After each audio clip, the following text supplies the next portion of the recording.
Olá, queridos, a paz do Senhor. Está começando mais um programa Antídoto e que bom ter você conosco em cada programação. É um prazer muito grande poder estar com todos vocês nessa programação. Que Deus abençoe mais e mais a sua vida, a sua casa, a sua família e vamos aos estudos, amém? Quantas coisas nós aprendemos aí durante esse ano de 2021. Nós estamos aí nesta série aí, Escatologia, né? Uma retrospectiva desta série, na verdade. Há um tempo atrás fazíamos aqui as cartas paulinas, estudávamos as cartas paulinas e percebemos a necessidade de falarmos um pouco mais sobre a volta de Cristo, o fim dos tempos. Então fizemos aí essa retrospectiva falando um pouquinho mais sobre a escatologia. Que Deus abençoe a tua vida e vamos aos estudos, amém? Já já a gente volta. Hoje a gente estará falando sobre a questão do juízo final. Sim. Falaremos um pouco também sobre novos céus, nova terra. Isso. Né? As pessoas vão, talvez alguns vão, eu não vou dizer se escandalizar, mas vão simplesmente refletir e pensar: nossa, eu pensei que eu ia para o céu. Você não vai para o céu. Você não vai para o céu. Olha só, o antídoto de hoje promete. Verdade, né? verdade. Então, queridos, sendo esse hoje o nosso 7º episódio, então nós já temos aí 6 episódios, né, disponíveis no canal do programa. O primeiro foi a introdução ao tema de escatologia, depois nós falamos das 70 semanas de Daniel, o terceiro falou das linhas de pensamento escatológico, depois veio a grande tribulação, o anticristo. Na semana passada nós falamos da volta de Jesus. E hoje a gente prossegue para esses que seriam os últimos eventos escatológicos, né? Então, dando início, durante a série, nós falamos aqui algumas vezes, pastor Maurício, sobre alguns fatos escatológicos que são incontestáveis, biblicamente falando. E um deles é essa ocorrência futura do juízo final. E aí eu gostaria de iniciar lendo um texto. A carta do apóstolo Paulo aos Coríntios, a segunda carta, 2 Coríntios capítulo 5, versículo 10, nos diz assim: pois todos nós teremos de comparecer diante do tribunal de Cristo, para que cada um receba o que merecer pelo bem ou pelo mal que tiver feito neste corpo terreno. E assim como muitos outros temas dentro da escatologia, a questão do juízo também apresenta diversidade de interpretação. Mas o consenso, de modo geral, é que todos nós seremos julgados por Deus. A diferença fica basicamente na questão dos momentos em que vai ocorrer esse julgamento e também de quantos julgamentos vão compor o juízo final. Então a discussão fica muito centrada nisso. Bem, o juízo final é esse evento em que Deus vai julgar os homens e os seres espirituais. O juízo final, ele vai marcar a transição da consumação da era presente para o início do estado eterno. É uma transição, de fato, sendo algo amplamente referenciado em toda a Bíblia. Mas, de forma mais detalhada, a gente vai encontrar isso no livro do Apocalipse. É importante também a gente dizer que a expressão dia do Senhor possui alguns significados, a depender do contexto onde a expressão é empregada, né? Tem gente que fala: não, domingo é o dia do Senhor. Contudo, no contexto escatológico, o significado do dia do Senhor é do tempo do julgamento de Deus. Se refere ao grande dia da manifestação final da justiça de Deus. E esse dia será tanto um dia de salvação, como também um dia de condenação. Será um dia de alegria, mas também será um dia de choro. Então, nesse sentido, vamos ver o que cada linha escatológica, essas linhas que a gente foi abordando durante a série, defende em relação ao juízo final. Então, de maneira geral, elas concordam que todas as pessoas serão julgadas, de maneira geral. Então, vamos lá. O pós-milenismo e o amilenismo defendem que o juízo final é um julgamento geral, um evento único de julgamento de todas as pessoas na segunda vinda de Cristo. E mais, é bom que fique claro que neste caso, o juízo final é o evento em que Deus irá julgar os homens e também os seres espirituais. E esse juízo final ocorrerá imediatamente após a segunda vinda de Cristo. Afinal, para essas duas linhas, o pós-milenismo e amilenismo, Jesus volta depois do milênio. Então, milênio cumprido, já entra a questão Jesus volta e entra já a questão do juízo final. Já o pré-milenismo histórico, que é outra linha que nós falamos bastante aqui, geralmente os seus defensores entendem que haverá dois julgamentos. Sendo o primeiro na segunda vinda de Cristo, onde serão ali julgados o anticristo, o corpo de Cristo, a igreja, e entende-se também os salvos na primeira aliança, aonde terá para a igreja a prestação de contas, né, das obras, e também a entrega de galardão. E o segundo julgamento, no caso, seria o juízo final para eles, aonde os ímpios e os anjos caídos, após a última revolta de Satanás, que conforme os defensores dessa linha de pensamento, vai ocorrer ao fim do reino milenar, que será um reino literal de 1000 anos de Cristo na Terra, que é o que a gente chama de milênio. E aí pode surgir a seguinte pergunta: tá, você falou em galardão, e o que seria galardão? No sentido amplo da palavra, tem a ver com o quê? Com retribuição por algum serviço prestado ou por uma conduta adotada. É um tipo de premiação. No sentido bíblico, a palavra galardão aparece muitas vezes nas Escrituras. E o significado correto é dado de acordo com o contexto em que essa palavra foi aplicada. Mas nós estamos numa série de escatologia. Então, focando na questão da escatologia, primeiramente é preciso ficar muito claro que nós não devemos associar galardão com salvação. A salvação é pela graça mediante a fé. Em outras palavras, aqueles que viveram em boas obras, decorrente da fé em Jesus Cristo, não terão nestas obras a causa da salvação. As obras são evidências de que eles foram salvos pela graça de Deus mediante a fé. Então, nós precisamos deixar isso muito, muito claro. Galardão não tem a ver com salvação, não é a causa. Então, no caso dos salvos, o galardão é uma recompensa dada por Deus, apesar dele não nos dever nada. É uma recompensa pelas obras que praticamos em obediência à sua vontade.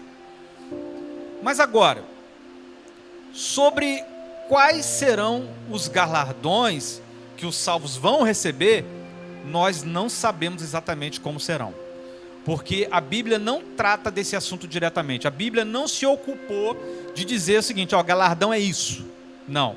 Existem algumas teorias, algumas teses, algumas especulações, mas a Bíblia não traz isso muito claramente. Ela não tem essa intenção. O que nós sabemos é que na vida eterna, todos os redimidos estarão completamente realizados, desfrutando de um estado de glória inimaginável. Então, não haverá descontentamento pelo galardão recebido, e muito menos inveja pelo galardão de alguém. O pré-milenismo dispensacionalista é a linha que defende a existência de 3 julgamentos. O primeiro julgamento é o julgamento da obra dos salvos, no arrebatamento, já logo após o arrebatamento, que seria o tribunal de Cristo, e já ali com a entrega de galardões. Um segundo julgamento seria o julgamento dos judeus e de alguns gentios no final da grande tribulação, que é chamado por essa linha do julgamento das nações. E o terceiro julgamento, que seria um julgamento, linhas que defendem uma ou duas ou três julgamentos, é isso mesmo? É, exatamente, né? Defendem que haverá o julgamento de Israel, né? Isso. Da igreja, julgamento do ímpio. Eu creio que Deus vai botar todo mundo em um pacote e vai fazer um julgamento. Eu também. Eu também. Bom, então, entendendo que a Bíblia se refere ao juízo final como um único evento, e evento esse vinculado diretamente à vinda de Cristo e à ressurreição geral dos mortos, a gente vai encontrar, pastor, muitos textos que dão sustentação para isso. Em Daniel, em Mateus, em Atos, em Romanos, em 2 Timóteo, em Judas. Então são muitos. E na parábola do trigo e do joio, Jesus explicou que o julgamento se dará na consumação desse mundo, conforme lá Mateus capítulo 13, versículo 40. E segundo o próprio Jesus, esse momento ocorrerá por ocasião da sua segunda vinda. Em Mateus 25, do versículo 31 ao 32, diz assim: quando ele se assentará no trono da sua glória e todas as nações serão reunidas em sua presença, ele separará um dos outros. Então, essa concepção de um único julgamento dentro do juízo final, um evento único, é bem marcante na Bíblia, eu diria. Mas apesar das divergências que essas linhas de pensamento têm, todas as correntes escatológicas concordam que após o juízo final se dará o estado eterno. Então, o juízo final é o ponto de transição, o ponto de entrada para o estado eterno, com os ímpios condenados eternamente ao lago de fogo e os santos reinando com Deus no novo céu e nova terra. Então, desta forma, a despeito das diferenças de pensamento e crenças a respeito do juízo final, diferenças sobre as quais nós devemos ter respeito, que o nosso foco, que a nossa esperança estejam na certeza que chegará o dia em que a perfeita justiça de Deus se manifestará. Então, meu querido, se posicione e se mantenha firme no lugar certo, para que naquele grande dia a frase dirigida para você seja aquela que está lá em Mateus capítulo 25, versículo 34, que diz: então o rei dirá aos que estiverem à sua direita: venham vocês que são abençoados por meu Pai, recebam como herança o reino que ele lhes preparou desde a criação do mundo, ou desde a fundação do mundo. E uma outra questão: não há na Bíblia o estabelecimento de uma data para o juízo final. Contudo, a Bíblia informa que esse dia já foi estabelecido por Deus. O Evangelho de João diz assim: não vos maravilheis disso, porque vem a hora em que todos os que estão nos sepulcros ouvirão a sua voz, e os que fizeram bem sairão para a ressurreição da vida, e os que fizeram mal para a ressurreição da condenação. João capítulo 5, versículo 28 e 29. E uma outra pergunta que surge também quando a gente toca nesse assunto é o seguinte: quanto tempo vai durar o juízo final? Não podemos afirmar sobre essa duração, porque apesar dessas expressões bíblicas como o dia do juízo, Mateus 11, aquele dia, Mateus 7, 2 Tessalonicenses capítulo 1, e o dia da ira, que está lá em Romanos capítulo 2, não podemos considerar essa duração como um dia de 24 horas, até porque a Bíblia também usa a palavra dia para se referir a períodos mais longos do que 24 horas, né? Então, é uma questão que a gente não pode afirmar.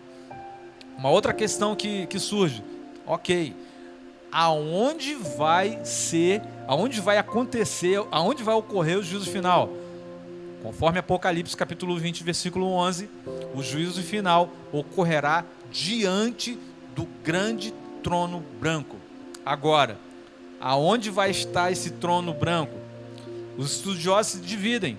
Uns acreditam que na terra, outros defendem nas alturas. A gente não tem certeza, a Bíblia não é específica nisso, de onde exatamente será. Mas nós estaremos lá e vamos saber. Em nome de Jesus, do lado certo. Agora, a minha opinião vai ser nos ares, porque eu creio que nesse período a terra vai estar sendo restaurada, vai estar sendo recriada. Uma outra questão, quem será o juiz no juízo final? E por que essa pergunta surge? Porque as pessoas percebem que em algumas passagens bíblicas, esse papel de juiz é atribuído ao Pai. Entretanto, de forma geral, no Novo Testamento, esse papel é apontado para Cristo como juiz. Há contradição nisso? Absolutamente não. Basta a gente atentar para o fato de que a Trindade Santa, ela trabalha em cooperação nas obras divinas. Além do que, em João capítulo 10, versículo 30, Jesus disse: eu e o Pai somos um. Então a conclusão que a gente chega a respeito disso é o seguinte: a tarefa de julgar os vivos e os mortos foi conferida a Cristo, que julgará em nome do Pai. Então não tem contradição nisso. Outra questão, pastor: quem será julgado no juízo final?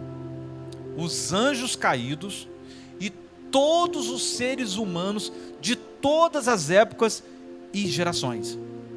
E quando eu digo todos os seres humanos, eu entendo que não há exceção para os salvos, porque os salvos também serão julgados, contudo, não para condenação, porque conforme Romanos capítulo 8, versículo 1, não há qualquer condenação para aqueles que estão em Cristo Jesus, mas será o julgamento das obras.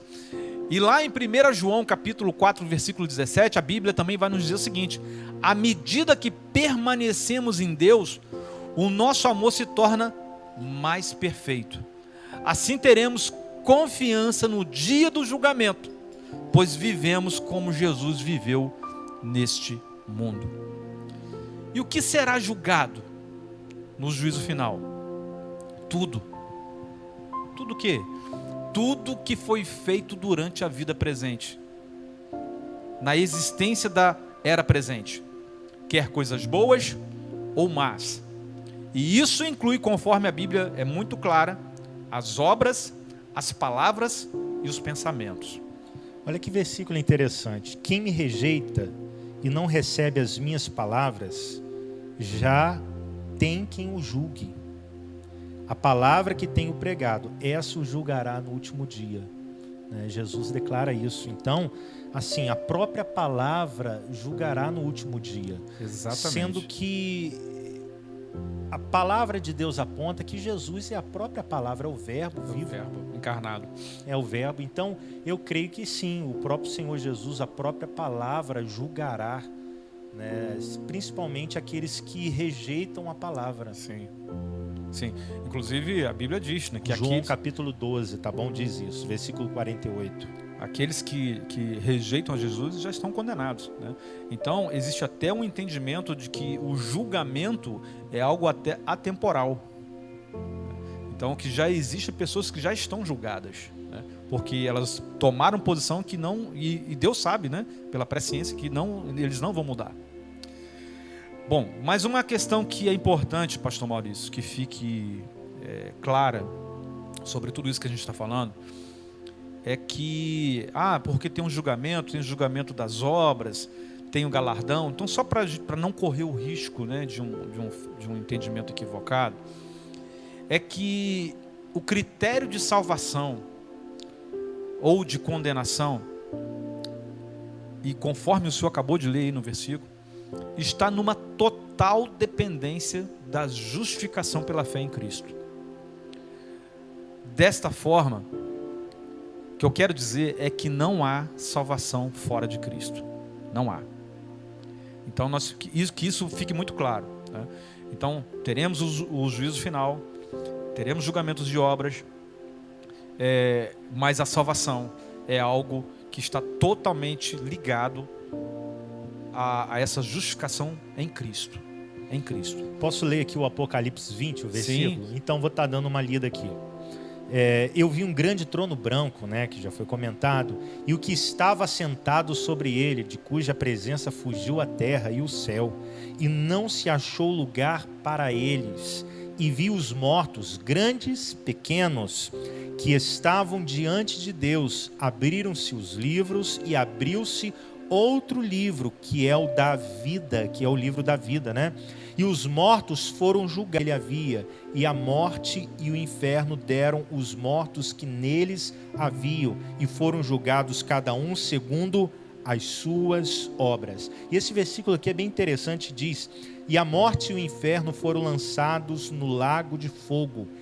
Esta é a segunda morte. E aquele que não foi achado escrito no livro da vida foi lançado no lago de fogo, né? Então, assim, até esse último versículo aqui está apontando que o inferno, né, a morte e o inferno, eles foram lançados no lago de fogo. Sim. Né? Isso é interessante, porque as pessoas acham que de repente o inferno já existe, as pessoas já foram lançadas no inferno, só que o inferno aqui seria um sepulcro, talvez seria um lugar onde os mortos estão, e ainda haverá algo pior do que isso. Destino eterno. Né? O destino eterno, que é o lago, né? o lago de fogo, né? Diz a Bíblia. E a Bíblia diz que todos serão julgados, grandes e pequenos, mortos e vivos. Ou seja, ninguém escapa do julgamento. E aí eu estava lendo aqui o comentário do pastor Antônio Marcos, e ele colocou assim, né? Apocalipse capítulo 3, versículo 21. Ao que vencer, lhe concederei que se assente comigo no meu trono, assim como eu venci, me assentei com meu Pai no seu trono. Então, é exatamente nesse versículo, por conta desse versículo, que alguns interpretam que a questão do galardão é autoridade, porque trono tem a ver com autoridade, né? Então, é baseado nesse versículo e em outros também, que alguns entendem que galardão pode ter a ver com níveis de autoridade no reino de Deus, né? Foi o comentário dele me fez lembrar disso. Bom, então, o que acontece? Então, depois do juízo final, ocorre a última parte da cronologia escatológica, que é o novo céu e nova terra, que é aquilo que está descrito lá em Apocalipse 21 e Apocalipse 22. Apocalipse 21, do versículo 1 até o 4, nos diz assim: então vi um novo céu e uma nova terra, pois o primeiro céu e a primeira terra já não existiam, e o mar também não mais existia. E vi a cidade santa, a nova Jerusalém, que descia do céu, da parte de Deus, como uma noiva belamente vestida para o seu marido. Ouvi uma forte voz que vinha do trono e dizia: vejam, o tabernáculo de Deus está no meio do seu povo. Deus habitará com eles, e eles serão seu povo. O próprio Deus estará com eles. Ele lhes enxugará dos olhos toda lágrima, e não haverá mais morte, nem tristeza, nem choro, nem dor. Todas essas coisas passaram para sempre. O texto... Que versículo, não, né? Maravilhoso. O texto está nos dizendo que a cidade santa, ela desce do céu, e o tabernáculo de Deus estará com os homens. Muitos estudiosos creem que este evento será a conclusão daquilo que estava projetado para o Éden, uma reunificação dos céus e com a terra, um universo renovado. O novo céu e nova terra é uma promessa amplamente ensinada pelas Escrituras. lá em Isaías 65, né, o profeta ele teve uma visão dos novos céus e nova terra. Então, o novo céu e a nova terra será o nosso lugar de habitação eterna, com os nossos corpos transformados e glorificados diante de Deus. E aí a gente começa a pensar, né? Tá, mas como será esse processo de criação de novo céu e nova terra? E este é mais um daqueles pontos da escatologia que possui interpretações diferentes, diversas entre os cristãos. E aí, o lugar mais seguro para a gente correr é para a Bíblia. Em Efésios capítulo 1, versículo 10, nos diz assim, na NVT, Nova Versão Transformadora, diz assim: e o plano é este: no devido tempo, ele reunirá sobre a autoridade de Cristo tudo que existe nos céus e na terra. Na Almeida Revista Atualizada diz: de fazer convergir nele, na dispensação da plenitude dos tempos, todas as coisas, tanto as do céu como as da terra. E Colossenses capítulo 1, versículo 20 diz: e por meio dele o Pai reconciliou consigo todas as coisas, por meio do sangue do Filho na cruz. O Pai fez as pazes com todas as coisas, tanto nos céus como na terra. E reconciliar tem a ver com harmonizar, com ficar de acordo, não ter mais conflito. Esses textos estão falando de unir, de convergir, de unir céu e terra. Então, o que se acredita é que haverá uma junção de céu e terra, mas um novo céu e uma nova terra. A nova Jerusalém descerá do céu. Um lugar de origem celeste virá até nós, representando um novo céu, se unindo com a nova terra. Será nessa terra, mas não essa terra. É uma terra renovada. E aqui nós precisamos esclarecer algo. Talvez uma expressão do senso comum cristão, que até o pastor Maurício brincou aqui, acaba gerando uma compreensão distorcida sobre o nosso destino eterno. Porque a gente, eu falo isso também, mas virou um jargão no nosso meio, né? Eu vou morar no céu, nós vamos morar junto no céu. E nós precisamos entender que nós não vamos morar no céu, e sim morar no novo céu e nova terra. Então o céu que hoje existe não é lá que nós vamos morar. Nós vamos morar no novo céu e na nova terra. A pessoa acha que morreu, aí vem uma auréolazinha na cabeça, aí vai, cria uma asinha, alguma coisa, aí vai pro céu, vestida de branco, todo mundo sorrindo, olhando para o outro, sim, né? Sim, essa questão da auréola é muito engraçada. Mas assim, talvez até na questão do estado intermediário, que a gente vai, em outro episódio, né, a gente vai discutir, sim, essa pessoa deve estar nesse céu, mas não será a habitação eterna dela, e nem de quem será ressuscitado, terá corpo glorificado enquanto vivo, né? Ou seja, após isso, não vai ser o foco da nossa discussão aqui, né? A questão do estado intermediário, mas após todas as coisas, na eternidade, falando de eternidade, né? Então haverá um novo céu, uma nova terra. Por exemplo, eu acredito na restauração. A Bíblia fala que o Senhor restaurará todas as coisas, inclusive em Atos 3, versículo 8, se eu não me engano, diz que ele restaurará todas as coisas. Então, a restauração, o que é uma restauração?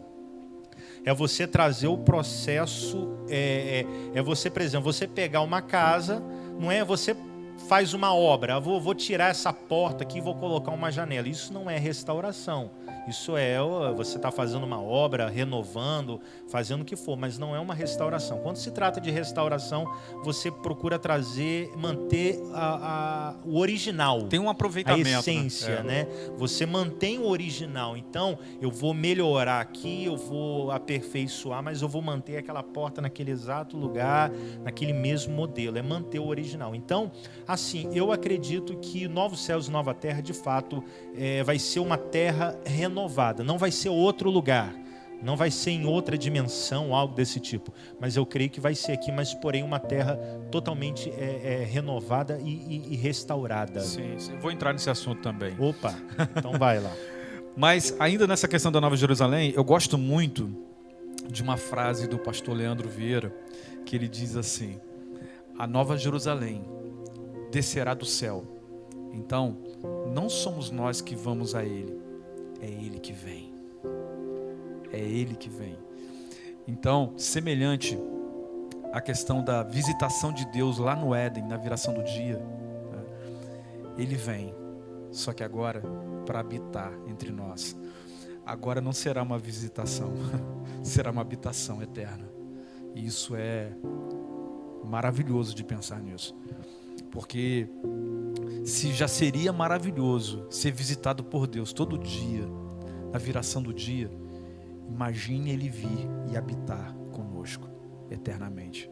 A gente vê na face dele.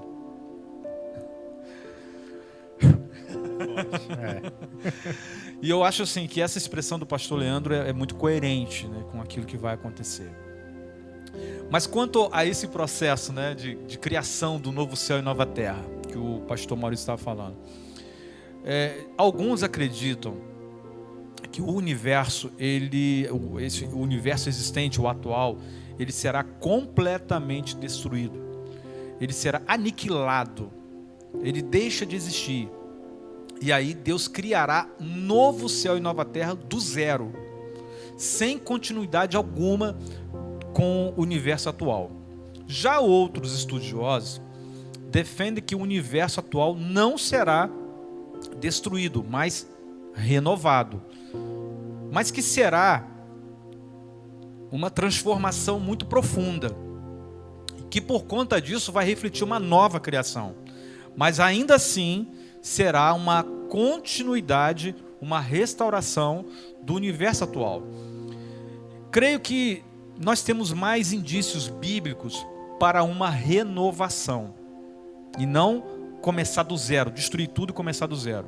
Eu entendo, eu creio que o processo é de renovação, de restauração, porque alguns textos bíblicos denotam para a questão da renovação.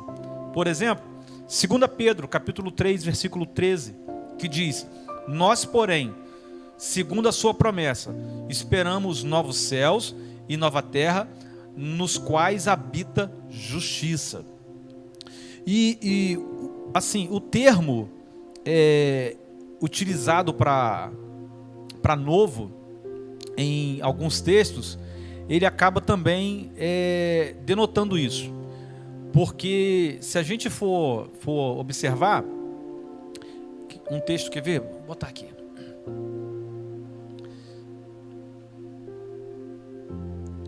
Nesse mesmo texto de 2 Pedro, aonde a gente vê ali novos céus e nova terra, o termo grego utilizado é o kainos, que significa algo novo em termos de qualidade. Se fosse algo novo em termos de origem, ou seja, sem qualquer base prévia, do zero, o termo grego não seria kainos, seria neos. E podemos somar isso também, o que o apóstolo Paulo nos diz lá em Romanos, capítulo 8, versículo 19. Ele diz assim: pois toda a criação aguarda com grande expectativa o dia em que os filhos de Deus serão revelados. Então parece fazer mais sentido que a expectativa aqui é uma expectativa por renovação e não uma expectativa por destruição. Porque se fosse uma expectativa para destruição, o texto estaria um pouco estranho. Então o sentido do texto é de uma renovação, aproveitando aquilo que já é existente. Tem um versículo aqui, eu falei de Atos 3, mas 8 não, é 3 a partir do 20, a partir do 19, que diz, né, arrependam-se, pois voltem-se para Deus. Aí ele diz, para que venha o tempo de descanso da parte do Senhor, e ele mande o Cristo, a qual lhe foi designado, Jesus. É necessário que ele permaneça no céu até que chegue o tempo em que Deus restaurará todas as coisas, Exato. como falou há muito tempo por meio dos santos profetas. Exato. E eu estou vendo aqui o comentário da Adriana e também do Tiago, né? E aí o Tiago falou assim, é mais estranha essa linha, destruir o universo, pois está escrito e viu Deus que era bom. Pois é, Tiago, eu penso da mesma forma, porque Deus criou e viu que era bom, né? Então eu não creio que Deus vai destruir totalmente aquilo que ele fez e viu que era bom, né? Se houve uma deturpação por conta do pecado, por conta do mal, Deus vai restaurar ao original. É isso que eu penso também e acho estranho realmente uma destruição total.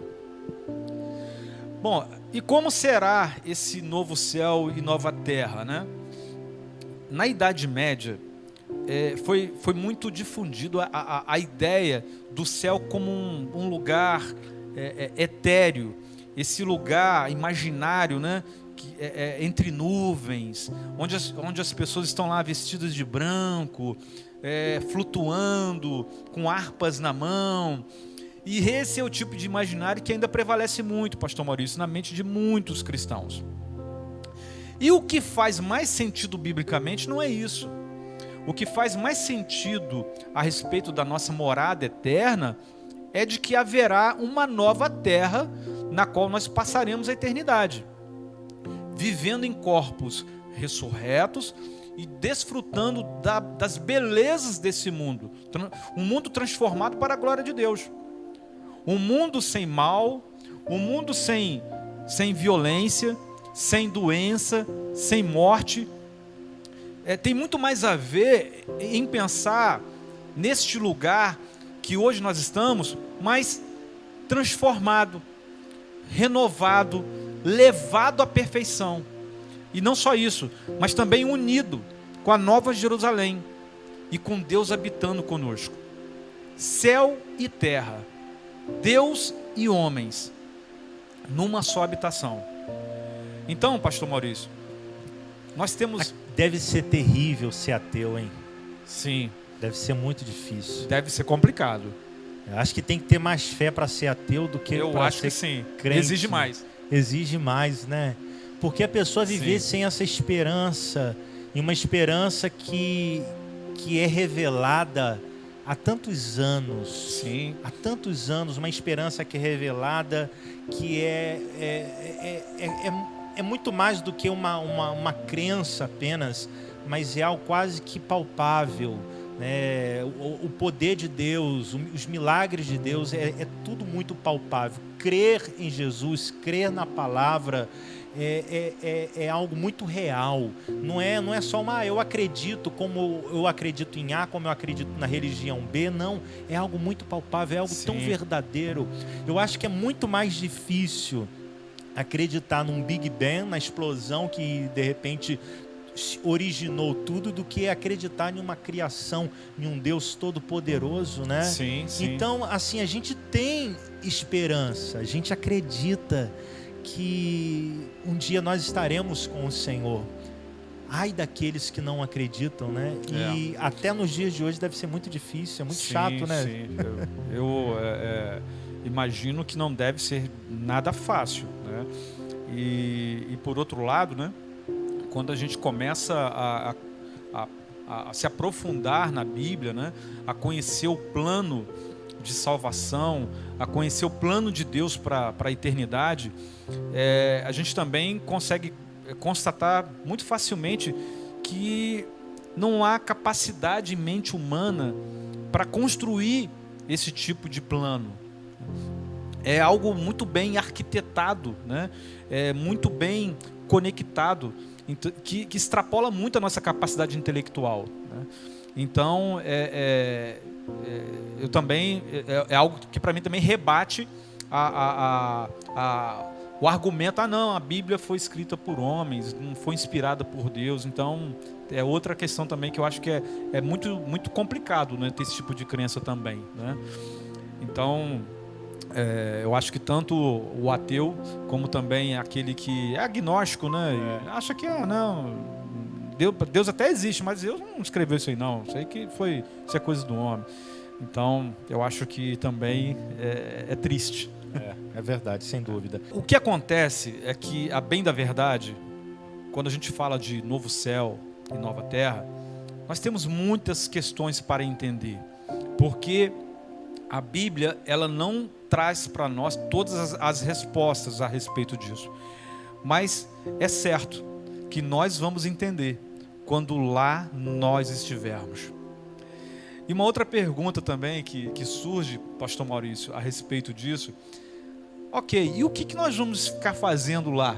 Vai trabalhar, ué. No novo céu e na nova terra. Pois é, Apocalipse 22 vai nos dar a ideia de que lá, sim, será um lugar de descanso, mas não será um lugar de ociosidade.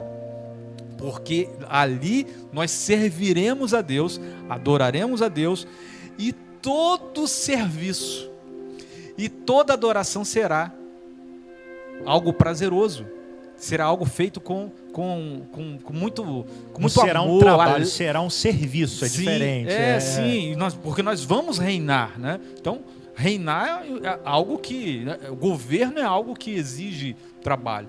Então, não é aquela coisa que você vai lá, vai ganhar uma rede, vai ficar lá... Não. Você vai servir. Vai viver. Exatamente, diante... Viver com qualidade, com sim, perfeição. Exatamente, né? Exatamente. Bom, e aí eu gostaria de caminhar para a conclusão. Essa promessa de novo céu e nova terra, ela precisa ser para nós um motivo de esperança e de conforto, enquanto nós vivemos nessa presente era, em um mundo decaído e corrompido pelo pecado. E apesar de hoje não compreendermos todos os aspectos e detalhes acerca do estado eterno, chegará o dia em que nós não só entenderemos, mas vamos presenciar e participar de todas estas coisas. Não há dúvida que o novo céu e a nova terra será algo sem igual, como nunca visto antes. Porém, nada poderá se comparar ao prazer de contemplar a face de Deus. Glória a Deus. Se a nossa terra, se aonde nós vivemos de algo fantástico, sim. Imagine quando o Senhor restaurar todas as coisas, né? E assim, vivermos ali na eternidade. A gente precisa ter um pouquinho mais dessa esperança, né? Sim, é verdade. A gente precisa pensar um pouquinho mais sobre esse dia, porque a Bíblia fala que o que os olhos não viram, que o ouvido não ouviu, que não subiu o coração do homem, é o que Deus tem preparado para aqueles que o amam. Então o que Deus tem preparado é muito maior, é muito melhor do que tudo aquilo que nós já vivemos ou poderíamos viver aqui nessa vida, né? E é muito bom a gente viver com essa esperança, é muito bom a gente viver com essa expectativa, pensar um pouquinho na eternidade. Às vezes você pegar o livro de Apocalipse ali do capítulo 20, como nós lemos, né? O capítulo 21 principalmente, que fala do novo céu, nova terra, e de repente ler, ouvir sobre isso, meditar sobre isso, ainda que as nossas meditações nos façam especular.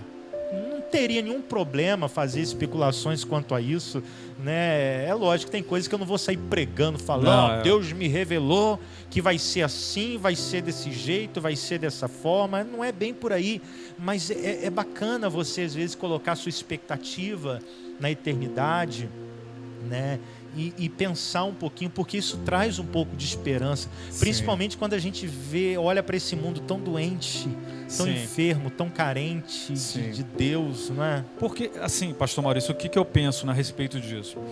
Nós precisamos entender que a nossa pátria é celestial. E por conta disso, a gente não pode perder o nosso senso de peregrinação. Nós somos peregrinos aqui nesse lugar.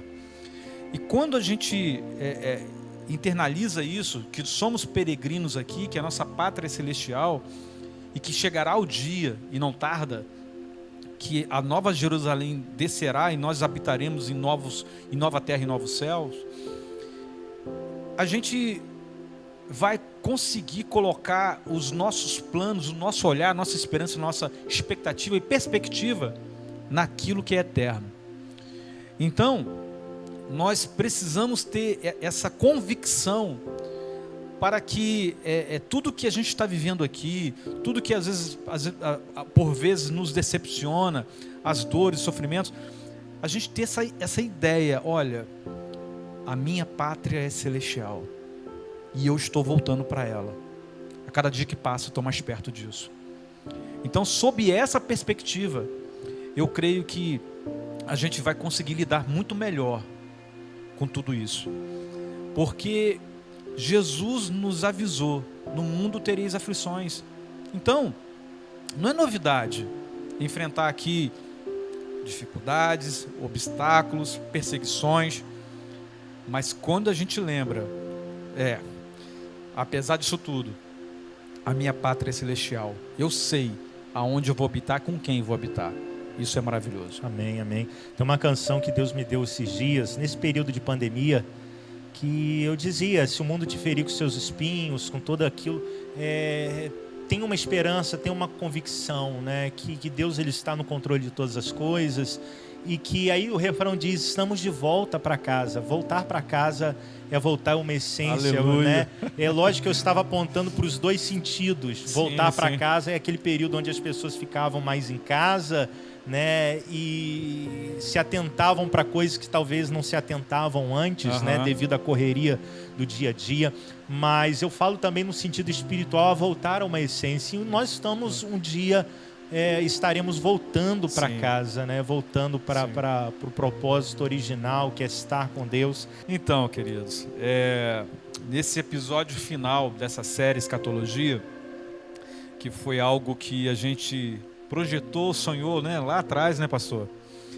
Eu quero agradecer ao pastor Maurício, ao pastor José Carlos, ao pessoal da produção, por confiar esse espaço aqui para juntos estudarmos sobre escatologia, um assunto tão importante.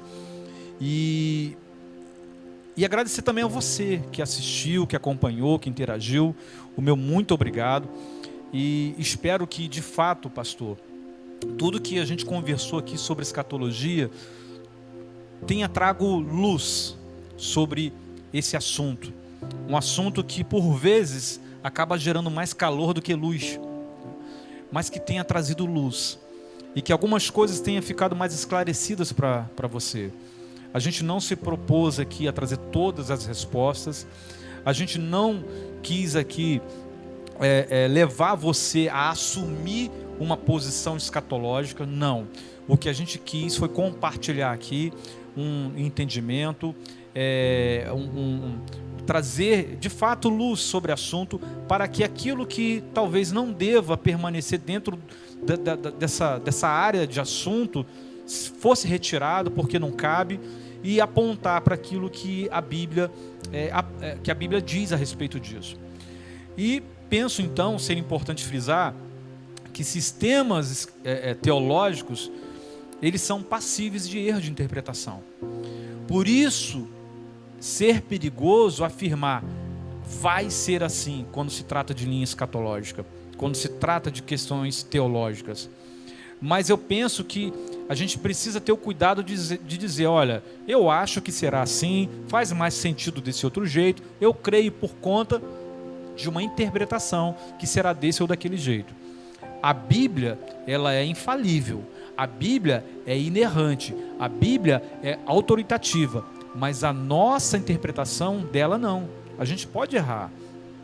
Igrejas podem divergir acerca da escatologia, mas jamais se dividir por causa de visões escatológicas diferentes.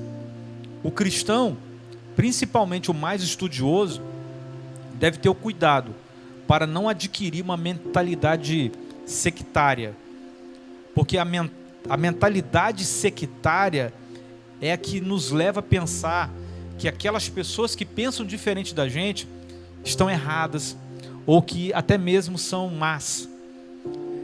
Escatologia é um assunto para se estudar enquanto a gente vigia e ora. E para fechar, eu quero citar aqui uma frase do pastor Rodrigo Bibo de Aquino. Não devemos ser caçadores dos sinais da segunda vinda, mas devemos ser um sinal da primeira vinda. Eita! Poderia fechar, a gente fica com Deus, acabou. Forte isso, forte isso. Que possamos ser esse sinal, né? Quem já teve de fato um encontro com Jesus, quem já experimentou dessa primeira vinda dele, desse encontro com Deus de fato, possa ser esse sinal do amor de Deus, da presença de Deus nesse tempo, né? Mas enfim, bom, e a gente também agradece muito, né, por você fazer essa parceria conosco, #FicaAltamir, né?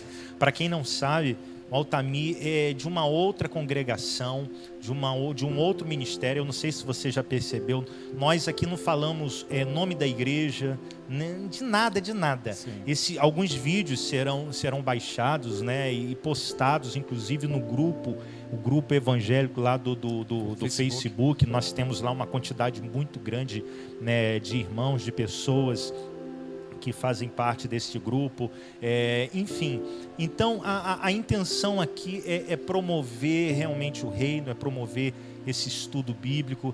Nós tivemos sim essa iniciativa, né, de estudar, de procurar entender um pouco mais, como já foi dito, nós não teremos todas as respostas, mas pelo menos despertar as pessoas. Perfeito.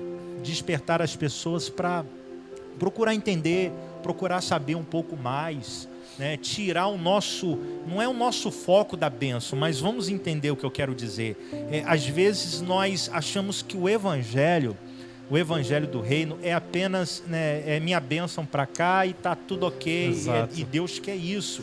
Isso é um pensamento um pouco materialista. Sim. O apóstolo Paulo vai dizer, olha, não pense nas coisas que são de baixo, mas pense nas coisas que são do alto. Perfeito. Né? Então, às vezes, nós olhamos para o evangelho, nós olhamos para a fé cristã, para o vir à igreja, para o orar, para essas atitudes cristãs, nós olhamos para tudo isso e apenas mentalizamos uma fé, algo aqui apenas nesta terra, né? Em receber alguma coisa, em ser abençoado para uma vida apenas aqui nesta terra. Só que a Bíblia, o evangelho é muito mais do que isso. O evangelho é muito mais do que um livramento de um problema. O evangelho é o governo de Deus. O evangelho é a eternidade, é a nova Jerusalém, né? É servir a Deus independente dos resultados, das situações. Enfim, o nosso alvo, o nosso propósito desse estudo é ampliar a nossa visão. Fazer com que nós venhamos olhar para mais além do que tudo isso aqui nessa terra, né? Por mais que eu creia, eu sou daquele tipo de pessoa que crê, né, que Deus ele pode abençoar uma vida, ele deseja abençoar, na verdade ele já abençoou, né? E nós podemos sim desfrutar de muitas coisas boas aqui nessa terra, né? Sim. Eu não sou aquele tipo de pessoa que crê, não, para servir a Deus você tem que sofrer mesmo. Fatalista, né? Fatalista, né? Você tem que ser pobre. Vida abundante. Entendeu? Então eu creio sim, de fato, né, em ser bem sucedido, podemos dizer assim, né?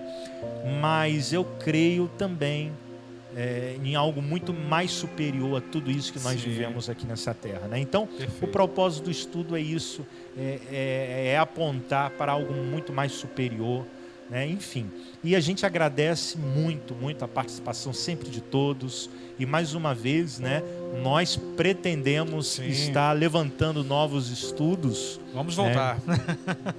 Novos estudos, novas palavras. Sim.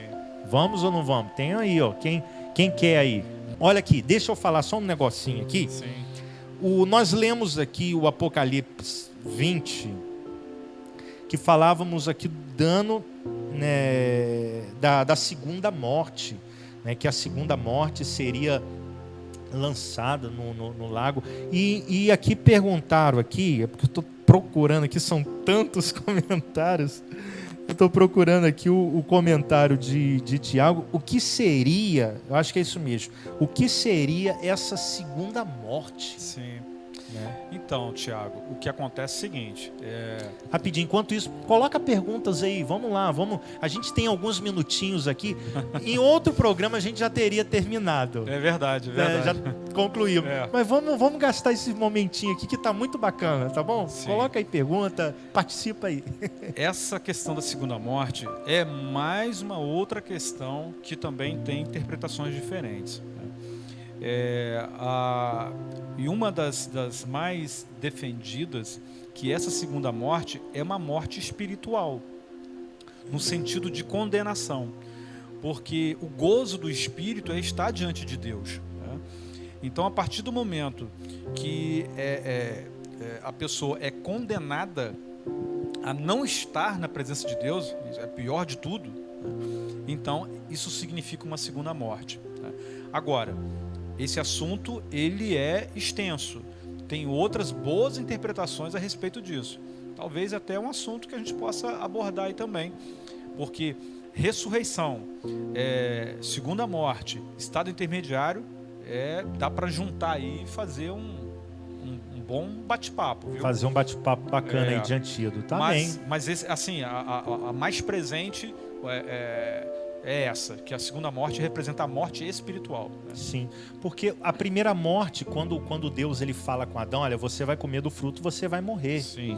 Né? Então eles comeram do fruto e aparentemente não aconteceu nada, eles não morreram. Mas o morrer aqui seria uma morte, um desligamento de Deus. Eles Sim. foram desligados. Sim. Né? Então essa segunda morte, o dano, eu acho que o dano é justamente isso, é consequência da segunda morte, é essa morte eterna, é o desligamento eterno de Deus, né? Então vai ser o dano da segunda morte, eu acho que vai ser a perdição. Exatamente. Né? A eternidade isso, longe de Deus. Bom, queridos, que bom que você ficou conosco até agora, até esse momento. Estamos aqui finalizando mais um programa. Que Deus abençoe a tua vida, que Deus abençoe a tua casa. É um prazer muito grande poder estar com todos vocês em cada programação. A tua participação só nos incentiva a permanecermos ensinando, praticando aqui o estudo bíblico através desse programa tão abençoado, o Antídoto. Que Deus abençoe a sua vida, a sua casa, a sua família e vamos perseverar nos estudos, hein? Deus abençoe, um forte abraço e até a próxima semana.